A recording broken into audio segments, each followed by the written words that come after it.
ये कहानी एक ऐसे लड़के की है जिसको स्कूल में टॉप कराने के लिए उसके फादर ने उसके लिए 2 ट्यूटर रखी थी और आगे क्या होता वही इस वीडियो में बताया गया है। तो चलिए दोस्तों करते हैं वीडियो शुरू, लेकिन इससे पहले चैनल को सब्सक्राइब जरूर करना अगर आप पहली बार आए। वीडियो के स्टार्टिंग में सैनी नाम की एक लड़की को दिखाया जाता है जो कि वोंग नाम के लड़के की ट्यूटर होती है। ये वही लड़की होती है जो कि इस लड़के के लिए ट्यूटर रखी हुई होती है। जैसे ही सैनी पहली बार वोंग के पास आती है तो वोंग के मन में अजीब अजीब से ख्याल निकलने लगते हैं और वो उसके बारे में रोमांटिक हो जाता है। साथ ही वो नींद में सोचने लगता है कि जैसे वो उसके साथ इंटीमेट हो रहा है। जैसे ही वोंग अपनी चरम सीमा पर पहुंचता है उसका बॉस वहां पर आ जाता है। बॉस ये सब करता हुआ उसे देख लेता है, तभी वो उसे नींद से जगाता है। इसके बाद वोंग ये सब समझाने की कोशिश करता है लेकिन उसका बॉस उसे धक्के मारकर बाहर निकाल देता है। जैसे ही वो अपना लटका हुआ मुंह लेकर बाहर आता है तभी वो अपने सामने देखता है कि सानी बैठी हुई है और उसने कान लगाकर ये सब बातें सुन ली है। इस बात को लेकर सानी को काफी ज्यादा गुस्सा आता है और वो वोंग के नीचे वाले पार्ट पर लात मारती है। इससे वोंग दर्द के मारे कहरा रहा होता है और वो इसे लेकर पार्क में बैठ जाता है। जब वो पार्क में बैठा हुआ था तभी उसके पास उसके डैड का कॉल आता है जो कि उसे बोलते हैं कि तुमने अपनी जॉब छोड़ दी, अब तुम सीधे गांव आ जाओ।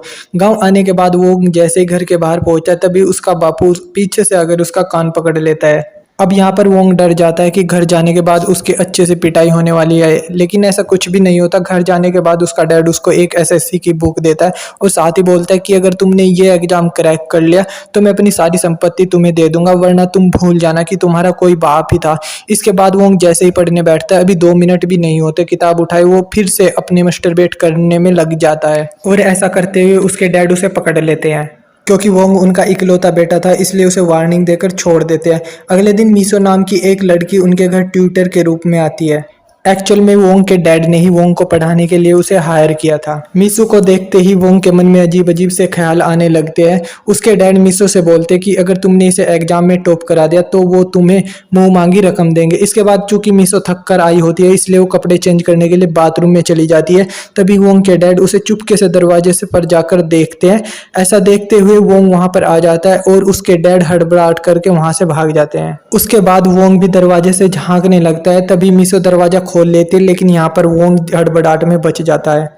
इसके बाद जैसे ही मीसो वोंग को पढ़ाने के लिए बैठती है, वोंग तो अपने ही ख्यालों में डूबा हुआ था। अब मीसो सोचती है कि मैं इस लड़के को कैसे पढ़ाऊं। तभी उसके दिमाग में एक आइडिया आता है। वो अपने बाल खुले छोड़ देती है तथा अपनी शर्ट का बटन भी खोल लेती है। साथ ही वो योंग को एक ऑफर भी देती है कि अगर तुम्हारे 60% से ऊपर नंबर आए तो मैं तुम्हें इससे भी ज्यादा दिखाऊंगी, और अगर तुम्हारे 5% एक्स्ट्रा नंबर आते हैं तो तुम्हें मेरी शर्ट का एक बटन खोलने को मिलेगा। यह सुनकर वोंग और भी पढ़ाई में मन लगाने लगता है। जब उसके डैड यह देखते हैं तब वो समझ जाते हैं कि उन्होंने वोंग के लिए मीसो को सही तरीके से हायर किया है, लेकिन ये तो बात हमें ही पता है कि उसने कौन सी ट्रिक लगाई है। इसके बाद वोंग के डैड मीसो से बात करने के लिए उसे किचन में लेकर जाते हैं तथा उसे बोलते हैं कि अगर तुमने मेरे बेटे को टॉप करा दिया तो मैं तुम्हारी पगार डबल कर दूंगा।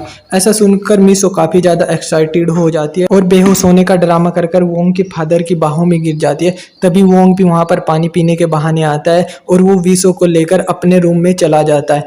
वो सोचता है कि मीसो बेहोश है, तभी वो अपनी हरकतें शुरू कर देता है। जब वो हाथ फेरने ही वाला था तभी मीसो की आंखें खुल जाती है और वो उसके नेक इरादे को समझ जाती है। वो बोलती है कि मैंने नाटक किया तुम्हारे नेक इरादे को जानने के लिए। अगले दिन वोंग अपने प्रैक्टिकल नंबर में सिर्फ 2 नंबर से पीछे रह जाता है, लेकिन मीसो उसके एफर्ट को देखते हुए उसकी गाल पर किस देती है। इससे वोंग काफी ज्यादा खुश होता है। तभी उनके रूम के दरवाजे की घंटी बजती है। जब वोंग दरवाजा खोलता है तो उसके सामने एक लड़की होती है जो कि ट्यूटर की जॉब के लिए आई हुई होती है। एक्चुअल में उसके पापा ने वहां से प्रोफाइल नहीं हटाई थी, इसीलिए जॉब लिस्टिंग को देखकर नई ट्यूटर चिहिरो वहां पर आ गई थी। अब चूंकि चिहिरो भी लंबा सफर तय करके आई थी इसलिए उसके फादर उसे भी मना नहीं करते और ट्विटर की जॉब के लिए रख लेते हैं। लेकिन मीसो यहाँ पर बहुत ज्यादा जेलस फील करती है। अब क्यों करती है तो नहीं पता है, तो वीडियो में आगे पता चल जाएगा। यहाँ पर अब वोंग के तो मजे आ गए थे क्योंकि दोनों नई नई टीचर उसे पढ़ाने के लिए अलग अलग तरीका अपना रही। लेकिन यहाँ पर वोंग के डैड को रातों में नींद नहीं आती क्योंकि उनकी पत्नी के मर जाने के बाद उन्होंने किसी के साथ कोई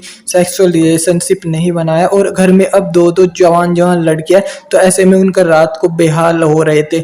लेकिन जब वो रात को शावर लेने के लिए बाथरूम में जाते हैं तब वो मीसो से टकरा कर गिर जाते हैं। तभी मीसो उन्हें उठाकर उनके कमरे तक ले जाती है। वोंग के फादर दर्द से कहरा रहे थे इसीलिए मीसो उन्हें उन्हें एक्स्ट्रा मसाज करने का ऑफर देती है और इस पर उसके डैड भी मान जाते हैं। इधर मीशो उसके डैड की मालिश करने में लग जाती है और मालिश करते करते कब एक दूसरे के करीब आ जाते हैं और कब पलंग तोड़ने लगते हैं ये किसी को नहीं पता चलता।